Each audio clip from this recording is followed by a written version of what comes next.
सोच लीजिए देश के लिए कितना खतरनाक आदमी है। अगर ऐसी बातें हैं तो देश के लिए इससे बुरी बात क्या हो सकती है।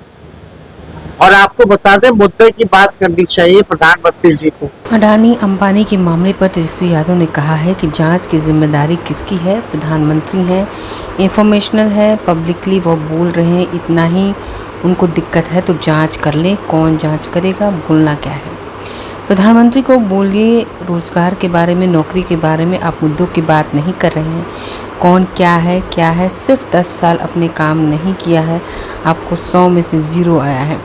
देश की जनता ने आपको 0 दिया है, आपको देश की जनता को ठगा है। नौकरी हो, किसानों की आय दोगुनी हो, आपने बोला था सबको पक्के मकान मिलेंगे, आपने कहा था बिहार को विशेष राज्य का दर्जा देंगे, आपने हर साल 2 करोड़ रोजगार देंगे, 15 लाख रुपए देंगे। वह जो है इलेक्ट्रोल बॉन्ड है, वह किसे मिला, कैसे मिला, इस पर आप नहीं बोल रहे हैं, इसकी जांच नहीं कर रहे हैं। देश की जनता समझ चुकी है, नरेंद्र मोदी ऐसा झूठा प्रधानमंत्री पूरे देश में नहीं है, पूरे विश्व में नहीं है, और यह कहीं अब टिक नहीं सकते।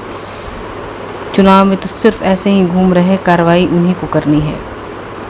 आर्थिक सर्वेक्षण में हिंदुओं की संख्या पर तेजस्वी ने कहा, सेंसेक्स कब बना था, जनगणना कब होना था, 21 में 24 आ गया बिना जनगणना किए। बीजेपी रिपोर्ट दे रही है, बीजेपी का रिपोर्ट देने का मतलब क्या है। उन्होंने कहा कि आपस में बांटने का काम मत कीजिए, आप कम कीजिए, बात कम कीजिए, नौकरी के बारे में बात कीजिए, देश में आर्थिक स्थिति कैसे बेहतर हो, अर्थव्यवस्था कैसे बेहतर हो, इस पर बात कीजिए। इस पर आप बात नहीं कर सकते क्योंकि 100 सालों में इन्होंने कुछ किया ही नहीं, झूठ बोलने के अलावा। सेंसस कब होना था, जनगणना होना था, कब होना था, 21 में 24 आ गया, बिना जनगणना का आप रिपोर्ट दे रही है बीजेपी। बीजेपी का रिपोर्ट क्या देने का मतलब है, वही प्राथमिकता है, वही प्राथमिकता है क्या। यानी चुनाव में आप लोग क्या कह रहे हैं कि हिंदू मुसलमान कराना चाह रहे हैं।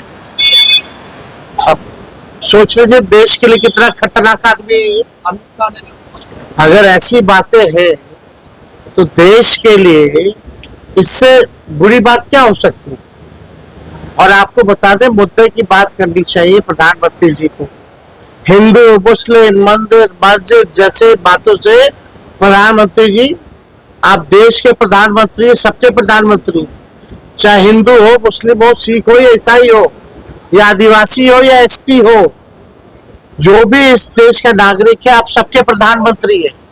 आपस में बांटने का काम मत कीजिए, आप काम की बात कीजिए, नौकरी के बारे में बात कीजिए, देश में आर्थिक स्थिति कैसे बेहतर हो, अर्थव्यवस्था कैसे बेहतर हो, इस पे आप बात कीजिए। तो इस पे तो बात नहीं कर सकते क्योंकि 10 सालों में इन्होंने कुछ किया नहीं है, झूठ बोलने के लिए। आंखें जो आपका चैनल है उसके लिए और उसके दर्शकों के लिए 2 लाइन की हम शुभकामनाएं अपने ढंग से देते हैं। आप सब में मिठास घुल जाए बांसुरी और बीन की तरह, और लोग आपको भी प्यार करने लगे वैक्सीन की तरह। हंसते रहें, मुस्कुराते रहें और देखते रहें आंखें न्यूज 24। अगर आपने अभी तक हमारे चैनल को सब्सक्राइब नहीं किया है तो हमारे चैनल को जल्द से जल्द सब्सक्राइब करें, लाइक करें, शेयर करें। अगर आप भी अपने दुकान, प्रतिष्ठान, school, college, coaching centre, restaurant, cafe का विज्ञापन देना चाहते हैं, वो भी किफायती दर पर, तो आंखें न्यूज 24 लेकर आया है आपके लिए एक सुनहरा मौका। आंखें न्यूज 24 न्यूज पोर्टल की दुनिया में बिहार का सबसे उभरता हुआ चैनल, जहां बिहार झारखंड से जुड़े तमाम बड़ी खबरें देखने को मिलती है। तो देर किस बात की, आज भी जुड़े आंखें न्यूज 24 के साथ संपर्क करें हमारे व्हाट्सएप नंबर 8935876430 पर। क्या आप पत्रकारिता के क्षेत्र में अपना कैरियर बनाना चाहते हैं? तो आज ही Royal Ashoka Institute of Mass Communication and Journalism में अपनी जगह सुनिश्चित करें। आर्यभट्ट ज्ञान विश्वविद्यालय पटना से मान्यता प्राप्त 100% प्लेसमेंट के साथ royal Ashoka Institute of Mass Communication and journalism नामांकन जारी है। हमारा पता है DS/16 गायत्री मंदिर के समीप, कंकड़ बाग, पटना 8,20,000। आप हमें संपर्क भी कर सकते हैं। हमारा मोबाइल नंबर है 995545 6126।